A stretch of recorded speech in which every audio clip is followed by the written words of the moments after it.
Olá, tudo bem, caros estudantes? Eu sou a professora Alessandra Rubim e estamos aqui no módulo de Matemática 3, do canal E² Plus, o canal que convida você que está aí a vir se preparar para o PSC da UFAM e para o CIS da UEA. Venha se preparar para a vida comigo e com o professor Edson Soares. Essa é a aula de número 10, onde na oportunidade nós vamos tratar sobre os números complexos, especificamente a forma algébrica de um número complexo. Observe a equação do segundo grau incompleta de B que eu apresento para vocês. X² mais 1 igual a C. Se nós não conhecermos esse conjunto C, nós não conseguiríamos dizer quem são as raízes desta equação.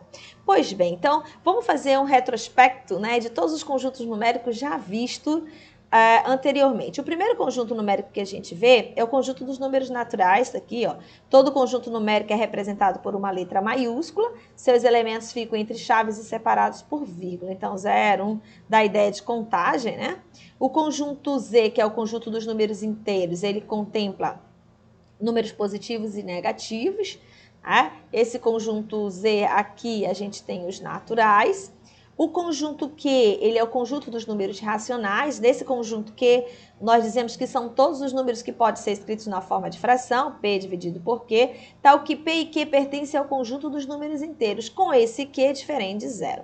O conjunto dos números irracionais, ele é representado comumente ou por I, em alguns autores representam pela letra I, ou por Q', tá? Como queiram. Esse conjunto dos números irracionais, eles são os números que não podem ser escritos na forma de fração, porque o conjunto Q, ele contempla os números na forma de fração, e os números decimais, sendo os decimais exatos, por exemplo, 0,4, que é 4 décimos, 0,11 são os decimais exatos e os decimais não exatos, 0,3333, que são as famosas dízimas periódicas. Mas assim, as dízimas periódicas, por exemplo, 0,3333, onde o período é 3, é a representatividade dessa dízima periódica na forma de fração é 1/3. Então, são números, todos os números que podem ser escritos na forma de fração estão aqui contidos no conjunto Q. O conjunto I, que é o conjunto dos números irracionais, são aqueles números que não podem ser escritos na forma de fração. Por exemplo, o número π, raiz de 2 e muitos outros. O conjunto R é chamado aqui, então, conjunto dos números reais. E nós dizemos que esse conjunto R, ele é a união do conjunto Q, que é os racionais, com os irracionais. Observe aqui o diagrama abaixo, Nós temos os naturais, que estão contidos nos inteiros, que está contido nos racionais. Vejam que nós temos aqui um conjunto fora a parte que não está nessa sequência, que é o conjunto dos números irracionais. E contemplando todos esses conjuntos, contendo todos eles, eu tenho os reais. Então, o conjunto dos números complexos, ele é um conjunto que contém todos esses outros demais e também é chamado de conjunto dos números imaginários. Então, nós dizemos que o N, conjunto N, está contido no Z, que é o conjunto dos números inteiros, que está contido em Q, que está contido em R, que contém C, que é o conjunto dos números imaginários. Se liga só aqui na equação que eu apresentei inicialmente. X² mais 1 igual a 0. Como eu falei para vocês, é uma equação do segundo grau incompleta de B, podemos apenas isolar a variável, então eu voltei aí x² igual a menos 1. Então, de forma que eu tenho x é igual a raiz quadrada de menos 1. Aqui a gente tem mais, Aqui na frente eu tenho mais ou menos. Então, observe como calcular a raiz quadrada de um número negativo. E aí a gente se questiona. Sem conhecermos o conjunto C, não tem realmente como nós darmos respostas a essa equação. Mas conhecendo o conjunto dos números complexos é possível, E aí surge, então, o que nós chamamos aí de relação fundamental no estudo do conjunto dos números complexos. Que relação é essa, professora? I², ele é igual aqui, a menos 1. Ou simplesmente nós podemos dizer que I é a raiz quadrada de menos 1. Então, aqui a gente já pode responder que a raiz será, então, mais ou menos I. Então, as raízes dessa equação do segundo grau incompleta de B são mais ou menos I. Observe aqui, raiz quadrada de menos 4. Eu posso escrever esse radicando como sendo menos 1 vezes 4. E aí eu posso usar outra propriedade de radiciação, que eu vou dar uma raiz para cada um. E aí eu tenho raiz quadrada de menos 1 é i. Raiz quadrada de 4 é mais ou menos 2i. Então, a raiz quadrada de menos 4 é mais ou menos 2i.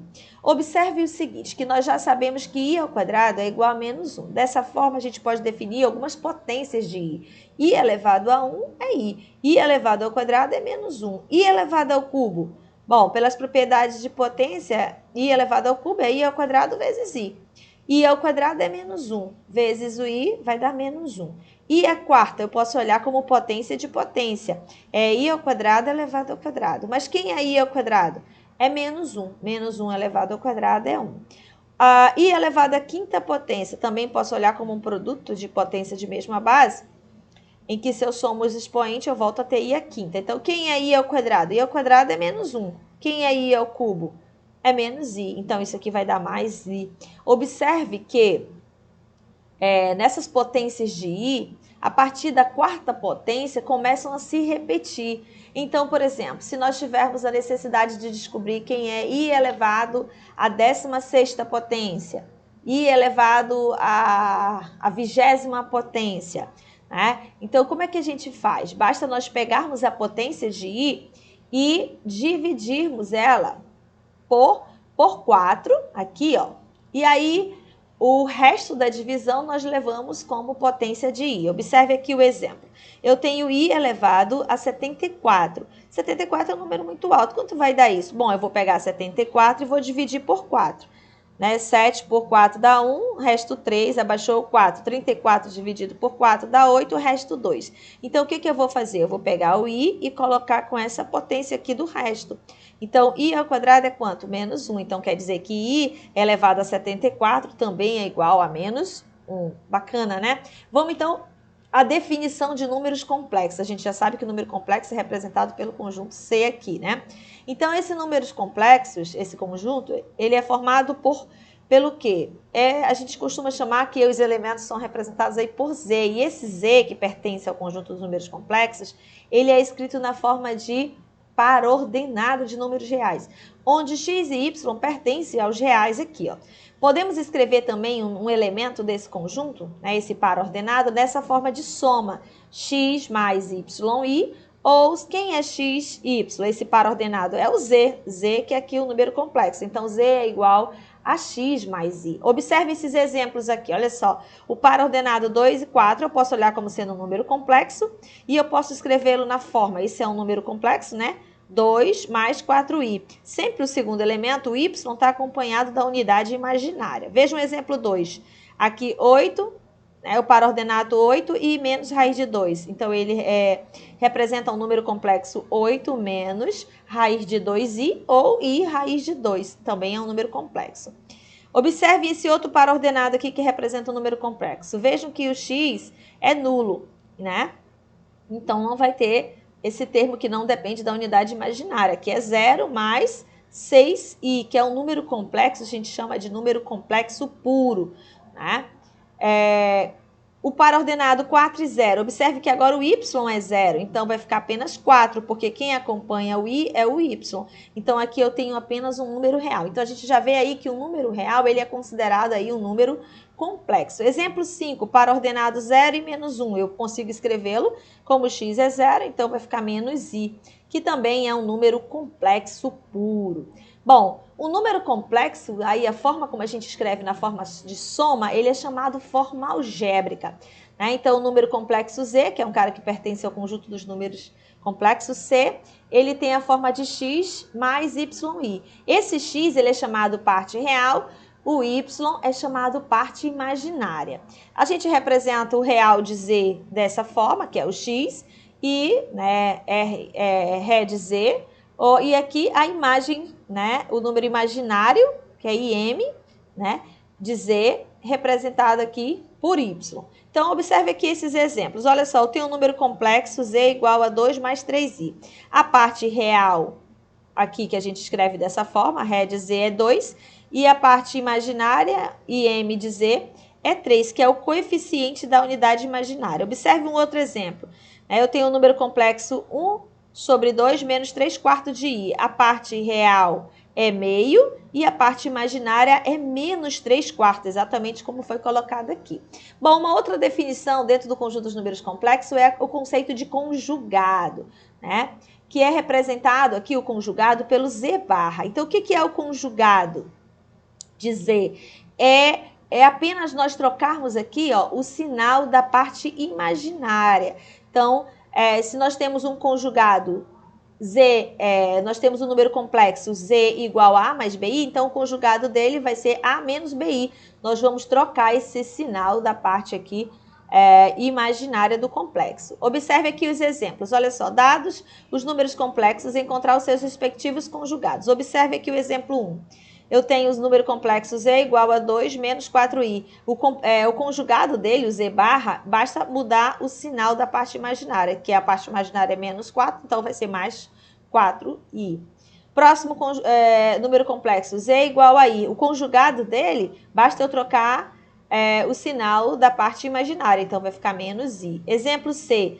Z igual a 1 mais 2i, trocando o sinal da parte aqui, do coeficiente da parte imaginária, então menos 2i eu vou ter aí o número complexo que é o conjugado de Z. Exemplo D, eu tenho aqui um número real que é um número complexo, né? Como ele não tem a parte imaginária, então o conjugado dele é ele mesmo. Olha que coisa bacana. Exemplo eu tenho o número complexo menos 3 mais 8i. O conjugado de Z, basta eu trocar apenas o sinal aqui da parte imaginária. Então, o conjugado vai ser menos 3 mais 8i. Vamos aqui ao segundo exemplo. Qual deve ser o valor de um número real K para que esse complexo seja um real puro? Bom, para ele ser um real puro, a parte imaginária, que é isso aqui, ela tem que ser igual a 0. Mas quem é a parte imaginária? É K menos 3. Então, K menos 3 tem que ser igual a 0. Lembre-se que a parte imaginária corresponde o Y, né? Olhando para o par ordenado, aqui eu tenho X, aqui eu tenho Y. Então, se eu tenho um número, para que isso aqui seja um número real, aqui a parte imaginária tem que ser igual a 0, ok? Então, portanto, K igual a 3 para que esse número complexo seja um número real. Muito legal. Uma outra definição que nós vamos estar trabalhando aqui é a igualdade. Nós dizemos que dois complexos eles são iguais, né? Se somente se, olha lá, eu tenho que o Z1 é igual ao Z2, se A for igual a C, e se B for igual a D. Vamos resolver aqui esse problema. Determine x e y de modo que aqui eu tenho um número complexo Z1, vamos chamar assim, e aqui eu tenho um número complexo Z2. Eu quero determinar os valores de x e y para que esses números complexos sejam iguais. Então, eu vou obter aqui a igualdade, a gente vai ter a formação de um sistema. Isso aqui é a parte real, 2x mais y de 1, tem que ser igual à parte real do outro. A parte imaginária de um tem que ser igual à parte imaginária do outro. Então, a gente forma o sistema. Multiplicando a segunda equação por menos 2, para a gente cancelar a variável x aqui, ó, somando a gente consegue cancelar o x, eu vou ter menos 7y igual a menos 7, portanto, y é igual a mais 1. Pegando a primeira equação, 2x mais y igual a 5, substituindo o valor de y igual a 1, nós encontramos que o x é igual a 2. Então, x igual a 2, y igual a 1, são os valores que devem ser colocados aqui para que os números complexos eles sejam exatamente iguais. Bom, vamos às operações, a adição e subtração. Como é que eu somo dois números complexos? A gente vai somar a parte, tanto para a adição quanto para a subtração. A gente soma a parte real com parte real, e parte imaginária com parte imaginária. Vejamos esse exemplo aqui. Dados números complexos Z1 e Z2. Eu quero somar Z1 mais Z2. Então, o que eu vou somar? Eu vou somar a parte numérica com a parte numérica e a parte imaginária com a parte aqui real com a parte real e a parte imaginária com a parte imaginária. Ou seja, vai dar 2 mais 3, 5. E aqui, 4 mais 1, 5. Então, o número complexo resultante da soma é 5 mais 5i.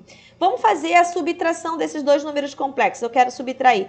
Então, você vai subtrair parte real da parte real e parte imaginária da parte imaginária. Então, vai ficar 2 menos 3 e 4 menos 1. Então, 2 menos 3 dá menos 1. 4 menos 1 dá 3. Então, o número complexo resultante da diferença será menos 1 mais 3i.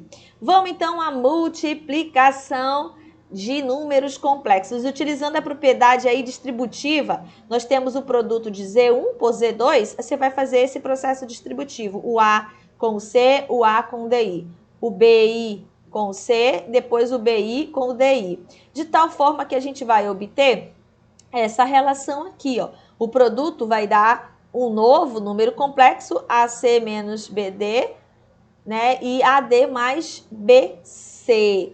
Vejamos aqui este exemplo, olha só. Eu tenho, esse aqui é o meu complexo Z1, esse aqui é o Z2. Então, eu vou multiplicar 2 vezes 1, que é 2, tá aqui. 2 vezes, fazer o processo distributivo, né? 2 vezes I dá 2I. Aí, 3I vezes 1 dá 3I. 3I vezes I vai dar 3i ao quadrado. Observe que i ao quadrado é menos 1. Menos 1 vezes 3 vai dar menos 3. E aqui eu já somei, ó, 5i. Aí 2 menos 3i dá menos 1, né, que é a parte real. Mais 5i. A gente conserva. Então, tá aqui o produto dos dois números complexos. Aí aqui é um novo número complexo. Aqui a gente vai fazer, a gente tem o produto de um número real por um complexo, então vai fazer apenas o processo distributivo. 2 vezes 1 é 2, 2 vezes i vai dar 2i. E a divisão? Bom, a divisão, para dividir números complexos, deve-se multiplicar ambos os números pelo conjugado do complexo do denominador. Então, aqui eu tenho Z1 dividido por Z2, um complexo Z1 dividido por um complexo Z2, eu vou multiplicar pelo conjugado. Observe aqui o exemplo, olha só. Esse aqui é o meu complexo Z1, 3 mais 2i. Esse é o meu complexo Z2, 1 mais i. Então, eu vou fazer o produto, o processo distributivo, 3 vezes 1, depois 3 vezes menos i, 2i vezes 1, depois 2i vezes menos i. De tal forma que a gente obteve isso. A mesma coisa aqui. Aqui embaixo a gente pode usar o produto da soma pela diferença. Quadrado primeiro menos o quadrado segundo.